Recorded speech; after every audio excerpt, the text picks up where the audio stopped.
We've got the Panthers at home as 3-point underdogs. The total is 39.5. And yeah, Joe, that is a little ugly to say the least. But this is a game where I think I want to back the Panthers here at the +3. And even though I felt like Derek Carr played well, CPOE at +8.2%, his average depth of target was greater than 12 yards in game one against the Titans. All those things were great. And the Titans have shown that they are a formidable defense. At the same time, I go, all right, that was one game. I need to see it for a second game to feel comfortable that this Saints offense is playing at a high level. Because last year, Carr couldn't throw it deep, and he had Devontae Adams. So I want to see a larger sample size for me to feel comfortable in Derek Carr, Joe. What do you like about the Panthers? Let me just follow up with that, because that's where I'm getting what we saw last week with no J.C. Horn, where the top corners out there. There should be some help for Bryce Young, it looks like, because DJ Chark practiced in full on Saturday, so he's expected to be out there. But that's where I struggle a little bit. Yeah, it's a divisional game. You're at home getting a field goal. I would like the hook, though, there. But what can we trust about Carolina?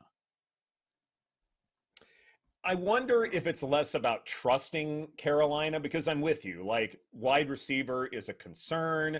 Not having J.C. Horn is a concern. All of those things are true. But if we are to believe that this is a lower scoring game, isn't 3 kind of a large number? Like, if this were, say, 2.5 or 2, then I think it would be Saints or nothing. But I feel like contextually, 3 just seems like a large number in what's already going to be a lower scoring game. And it's a divisional game. And Derek Carr hasn't proven enough to me as of yet.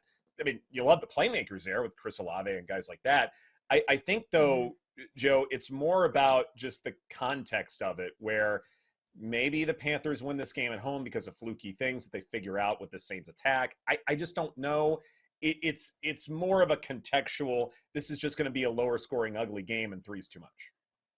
Yeah, this game's been tough for me because I really don't know what we have in either squad. I have questions, and as I'm trying to figure it all out, and I was glad that Noops brought up Hayden Hurst for Carolina, because there were 2 red zone targets thrown last week by Bryce Young, and both went to Hayden Hurst. So he's going to be very popular for anytime touchdown, first touchdown in the game. That makes perfect sense to me.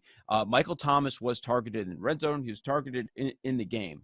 So any props for him make a lot of sense. This is a tough matchup for Bryce Young, but at least you're home. I thought the number would be a lot higher for him to throw an interception. Threw a pair last week. You can find him BetMGM -125 to throw a pick. What do you think of that, Aaron? Or is there something else you're targeting? Yeah, there's actually way too many things I ended up liking here. So obviously we know the Saints have a really good defense. I thought Carr looked really good, and I think I'm more worried about Bryce Young. I thought his NFL debut was ugly. I think it's going to take some time for him, and this Saints defense is a lot better than what he saw last week. I think the Falcons a little more mediocre defensively, so I think this is going to be tough for him. As far as the 3, I think that's probably about right. Maybe I'd look at the over here, but I like some props. Derek Carr passing prop, 230.5. I get what Ed's saying about need to see more. Like, we saw him struggle last year and he had Devontae Adams, but 230.5 for a guy that I've bet to be the passing leader in the NFL for an entire season, I think that's just so low. I think he can get things going. So with that, I'm going to correlate it. Chris Olave over 68.5 receiving yards. I also even like over 5.5 receptions for him. Either one of those. The receptions prop is plus money. I just think with J.C. Horn out, they're going to find a way to take advantage. And I think Carr is going to find Olave early and often and have a very big game. I think he's going to go off. But I do like the Bryce Young interception at -125 as well.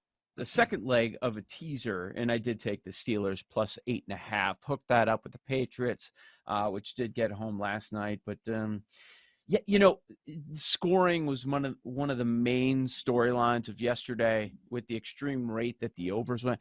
But guys, I'm looking at both of these totals, high 30s. All right, justified. and I could see the under hitting in both games.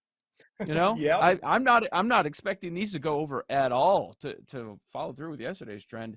It might be 12-4 unders in week 1 and then 12-4 overs in week 2, which means both of these go under the total. I feel like when we look at the running backs, maybe we can find some value here because we just don't trust these quarterbacks, at least at this point in the season. We mentioned with Noops that Deshaun Watson could very well be broken, and so he's going to throw short. And then with Kenny Pickett, it was a fantastic preseason, but we should have seen more against the 49ers. I know that's a great challenge in that defense, but we really should have seen more, and maybe he needs a little bit more time to develop. And that's a really good Browns defense he's going up against. When we look at most bet ticket props in this contest, a lot of them involve Nick Chubb, score an anytime touchdown at even money, score the first touchdown at 5-1, over 82.5 rushing yards at -120. Anything there that pique your interest, Joe? Yeah, I was certainly looking at that matchup with Chubb because you've got no Cam Hayward for Pittsburgh. And you've got to imagine it might be a repeat of what we saw in week 1, where they're leaning on that run game as opposed to relying on Watson. Watson's passing yards prop is 199.5, but he's plus money to throw in an interception against the Steelers defense. You could find plus 116 for a pick for Watson. You try to think to yourself, well, Watson is out of shape. He hasn't been playing football too much, but had the whole offseason, did get some run in preseason, and like you said, just looked like a shell of himself, was throwing balls that were floating through the air. There wasn't really anything kind of, none of those nice bullet throws we're used to seeing. And this Cleveland offense is a little different than what we saw Deshaun Watson do in his Houston days, where he was running around a lot, throwing the ball deep. So it's hard to parse a lot of that, but as part of kind of my general theory of Cleveland being one of the best fade teams this week, Deshaun Watson did not look good last week. They have a bunch of injuries here. They picked up a couple on the offensive line. A couple of their defensive players look like they're beat up here. And they walk into a game against a Pittsburgh Steelers team that got totally clowned by San Francisco. But hard to believe the Steelers are as bad as they are. And I think this is a great spot to take the underdog here. I like the Steelers. Again, +2, if you can tease that up to 8. If you've got something you want to tease next week, go ahead, grab that in.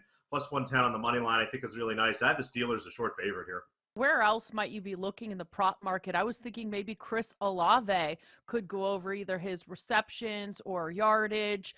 Any other props that you'll be looking at in this matchup?